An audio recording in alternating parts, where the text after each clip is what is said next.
നമസ്കാരം. പഹൽഗാം ഭീകരാക്രമണം നടക്കുമ്പോൾ പ്രധാനമന്ത്രി നരേന്ദ്രമോദി സൗദി സന്ദർശനത്തിലായിരുന്നു. അദ്ദേഹം സൗദി സന്ദർശനം വെട്ടിച്ചുരുക്കിയാണ് ഇന്ത്യയിലേക്ക് വന്നത്. പിന്നീടാണ് ഓപ്പറേഷൻ സിന്ദൂർ ഒക്കെ നടക്കുന്നത്. ഈ കാലഘട്ടത്തിൽ നരേന്ദ്രമോദി ഇന്നുവരെയും ഒരു വിദേശ സന്ദർശനവും നടത്തിയില്ല. കേരളം ഉൾപ്പെടെയുള്ള പല സംസ്ഥാനങ്ങളും അദ്ദേഹം സന്ദർശിച്ചിട്ടുണ്ട്. ബീഹാറിൽ സന്ദർശനം നടത്തിയിട്ടുണ്ട്. പക്ഷേ പഹൽഗാമിനും ഓപ്പറേഷൻ സിന്ദൂറിനും ഇടയിൽ പ്രധാനമന്ത്രി നരേന്ദ്രമോദി ഭൂരിഭാഗം സമയവും ചെലവഴിച്ചത് ദില്ലിയിലെ അദ്ദേഹത്തിൻ്റെ ഔദ്യോഗിക വസതിയിൽ തന്നെയായിരുന്നു. ഈ ഓപ്പറേഷൻ സിന്ദൂറുമായി ബന്ധപ്പെട്ട കൂടിയാലോചനകളും അതിൻ്റെ ആസൂത്രണവും എല്ലാം നടന്നത് അദ്ദേഹത്തിൻ്റെ വസതിയിൽ വെച്ചായിരുന്നു. അദ്ദേഹം അവിടെ സജ്ജീകരിച്ച ഒരു കൺട്രോൾ റൂമിൽ ഇരുന്നു കൊണ്ടാണ് ഈ ഓപ്പറേഷൻ സിന്ദൂർ അദ്ദേഹം തത്സമയം കണ്ടതുമെല്ലാം. അങ്ങനെ അദ്ദേഹം ദീർഘകാലം ദില്ലിയിൽ തുടരുകയായിരുന്നു. രാജ്യം വലിയ ജാഗ്രതയിലായിരുന്നു. രാഷ്ട്രപതി ദ്രൗപദി മുർമുവിൻ്റെ ശബരിമല സന്ദർശനം ഇതിനിടയിലുണ്ടായിരുന്നു. അത് ഈ ഓപ്പറേഷൻ സിന്ദൂറിൻ്റെ പശ്ചാത്തലത്തിൽ അത് റദ്ദാക്കുകയായിരുന്നു. എന്തായാലും പ്രധാനമന്ത്രി നരേന്ദ്രമോദി ഓപ്പറേഷൻ സിന്ദൂറിന് ശേഷമുള്ള ആദ്യ വിദേശ സന്ദർശനത്തിന് ഒരുങ്ങുകയാണ്. അദ്ദേഹം 3 രാജ്യങ്ങളാണ് പ്രധാനമായും സന്ദർശിക്കുന്നത്. അതിൽ സൈപ്രസ്, അതുപോലെ തന്നെ കാനഡ, ക്രൊയേഷ്യ എന്നിങ്ങനെ 3 രാജ്യങ്ങളിലേക്കാണ് അദ്ദേഹം സന്ദർശനം നടത്തുന്നത്. സൈപ്രസിലേക്ക് അദ്ദേഹം നാളെ, അതായത് ജൂൺ 15, 16 തീയതികളിലായിരിക്കും അദ്ദേഹം സൈപ്രസിൽ ഉണ്ടാവുക. സൈപ്രസിൽ നിന്നും 16-ാം തീയതി അദ്ദേഹം കാനഡയിലെത്തും. കാനഡ സന്ദർശനമാണ് ഈ ത്രിരാഷ്ട്ര സന്ദർശനത്തിലെ ഏറ്റവും പ്രധാനപ്പെട്ട ഒരു വിദേശ സന്ദർശനം. കാരണം അവിടെ G7 ഉച്ചകോടിയിൽ പങ്കെടുക്കാനാണ് പ്രധാനമന്ത്രി നരേന്ദ്രമോദി കാനഡയിലെത്തുന്നത്.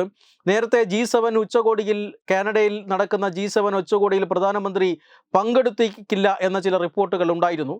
കാരണം കാനഡയും അതുപോലെ തന്നെ ഇന്ത്യയും തമ്മിലുള്ള നയതന്ത്ര ബന്ധം അത്ര നല്ല രീതിയിലല്ല. അവിടെ ജസ്റ്റിൻ ട്രൂഡോയുടെ ഭരണകാലത്ത് ഇന്ത്യയും കാനഡയും തമ്മിൽ വലിയ രീതിയിലുള്ള നയതന്ത്ര സംഘർഷങ്ങളിൽ ഏർപ്പെട്ടിരുന്നു. അവിടുത്തെ ഖാലിസ്ഥാൻ ഭീകരവാദത്തെ കാനഡ സർക്കാർ പാലൂട്ടി വളർത്തുന്നുണ്ട്. അതുമാത്രമല്ല, കനേഡിയൻ ഭീകരവാദി ഹർദീപ് സിംഗ് നിജ്ജാറിൻ്റെ കൊലപാതകത്തിൽ ഇന്ത്യയുടെ രഹസ്യാന്വേഷണ ഏജൻസികൾക്ക് പങ്കുണ്ട് എന്ന് വസ്തുതാവിരുദ്ധമായ ആരോപണം കാനഡ ഉന്നയിച്ചിരുന്നു. ഇതെല്ലാം 2 രാജ്യങ്ങളും തമ്മിലുള്ള ബന്ധം അത് മോശമാക്കി എന്ന് മാത്രമല്ല, 2 രാജ്യങ്ങളും പരസ്പരം നയതന്ത്ര പ്രതിനിധികളെ പുറത്താക്കുന്ന തലത്തിലേക്ക് വരെ വളർന്നു. പക്ഷേ അവിടെ ജസ്റ്റിൻ ട്രൂഡോ സർക്കാർ വീഴുന്നു. പകരം മറ്റൊരു ഭരണകൂടമാണ് ഇപ്പോഴുള്ളത്. പക്ഷേ എങ്കിലും ഇന്ത്യയുമായിട്ടുള്ള നയതന്ത്ര ബന്ധത്തിൽ പുരോഗതി ഉണ്ടായിരുന്നില്ല. അതുകൊണ്ട് തന്നെ ഈ നയതന്ത്ര ബന്ധം പൂർവ്വസ്ഥിതിയിലാകുന്നതുവരെ പ്രധാനമന്ത്രി നരേന്ദ്രമോദി കാനഡ സന്ദർശിക്കേണ്ടതില്ല എന്ന ഒരു തീരുമാനത്തിലായിരുന്നു. പക്ഷേ G7 ഉച്ചകോടിയിൽ ഇന്ത്യയെപ്പോലുള്ള ഒരു രാജ്യത്തിൻ്റെ അഭാവം അത് കഴിഞ്ഞ 6 വർഷത്തിനുള്ളിൽ ആദ്യമായിട്ടായിരിക്കും ഈ ഇന്ത്യ അങ്ങനെ വിട്ടുനിൽക്കുകയാണെങ്കിൽ ഇന്ത്യയുടെ ആബ്സെൻ്റ് വരിക. തീർച്ചയായും ഇന്ത്യ പോലുള്ള ഒരു രാജ്യം പങ്കെടുക്കാതിരുന്നാൽ അത് വലിയൊരു അഭാവമായിരിക്കും. അതുകൊണ്ട് തന്നെ മറ്റ് ലോകരാഷ്ട്രങ്ങളും ഈ G7 സമൂഹത്തിലുള്ള മറ്റു രാജ്യങ്ങളും ഇന്ത്യക്ക് മേൽ സമ്മർദ്ദം ചെലുത്തി. തുടർന്നാണ് കനേഡിയൻ ഗവൺമെൻറ് പ്രധാനമന്ത്രി നരേന്ദ്രമോദിയെ യുമായി സംസാരിക്കുന്നതും അദ്ദേഹത്തെ ക്ഷണിക്കുന്നതും. അദ്ദേഹം പിന്നീട് ആ ക്ഷണം സ്വീകരിക്കുകയായിരുന്നു. അങ്ങനെയാണ് പ്രധാനമന്ത്രി നരേന്ദ്രമോദി G7 ഉച്ചകോടിയിൽ പങ്കെടുക്കാനായി ഈ മാസം 17-ന് കാനഡയിലെത്തുക. അദ്ദേഹം ജൂൺ 18-ന് ഏകദിന സന്ദർശനത്തിന് ശേഷം ജൂൺ 18-ന് അദ്ദേഹം ക്രൊയേഷ്യയിലേക്ക് പോകും. അവിടെയും സന്ദർശനം പൂർത്തിയാക്കിയ ശേഷം അടുത്ത ദിവസം തന്നെ ഇന്ത്യയിലേക്ക് അദ്ദേഹം യാത്ര തിരിക്കും. ഇങ്ങനെയാണ് പ്രധാനമന്ത്രി നരേന്ദ്രമോദിയുടെ ഓപ്പറേഷൻ സിന്ദൂറിന് ശേഷമുള്ള ആദ്യ വിദേശ സന്ദർശനത്തിൻ്റെ ഒരു ഷെഡ്യൂൾ. 3 രാജ്യങ്ങളാണ് പ്രധാനമന്ത്രി നരേന്ദ്രമോദി സന്ദർശിക്കുക. അതിലേറ്റവും പ്രധാനപ്പെട്ടത് കാനഡയിൽ നടക്കുന്ന G7 ഉച്ചകോടിയാണ്.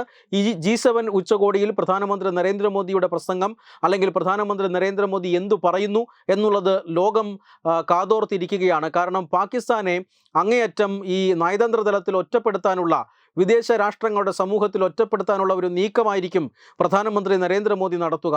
പ്രത്യേകിച്ചും FATFിൻ്റെ ഗ്രേ ലിസ്റ്റിൽ പെടുത്തുന്നതടക്കമുള്ള കാര്യങ്ങൾ പ്രധാനമന്ത്രി നരേന്ദ്രമോദിയുടെ ഈ വിദേശ സന്ദർശനത്തിലെ അജണ്ടയിലുണ്ട്. അതിനായിട്ടുള്ള കാര്യങ്ങൾ തീർച്ചയായും ഈ 3 രാജ്യങ്ങളുമായും പ്രധാനമന്ത്രി നരേന്ദ്രമോദി സമ്മതിക്കുന്നുണ്ടാകും. മാത്രമല്ല, ഈ G7 ഉച്ചകോടിയിൽ മറ്റ് നിരവധി വളരെ പ്രധാനപ്പെട്ട രാഷ്ട്രങ്ങളുടെ തലവന്മാർ എത്തുന്നുണ്ട്. അതുകൊണ്ട് തന്നെ ഇവരുമായിട്ട് തീർച്ചയായും ഒരു ആശയവിനിമയം എന്തുകൊണ്ടും ഈ ഘട്ടത്തിൽ നല്ലതാണ് എന്ന ഉദ്ദേശത്തോടു കൂടി ആയിരിക്കണം ഒരുപക്ഷെ കാനഡയുടെ ഈ ക്ഷണം സ്വീകരിച്ച് പ്രധാനമന്ത്രി G7 ഉച്ചകോടിയിൽ പങ്കെടുക്കാം എന്ന് തീരുമാനിച്ചതും. വെബ് ഡെസ്ക് തത്വമൈ ന്യൂസ്.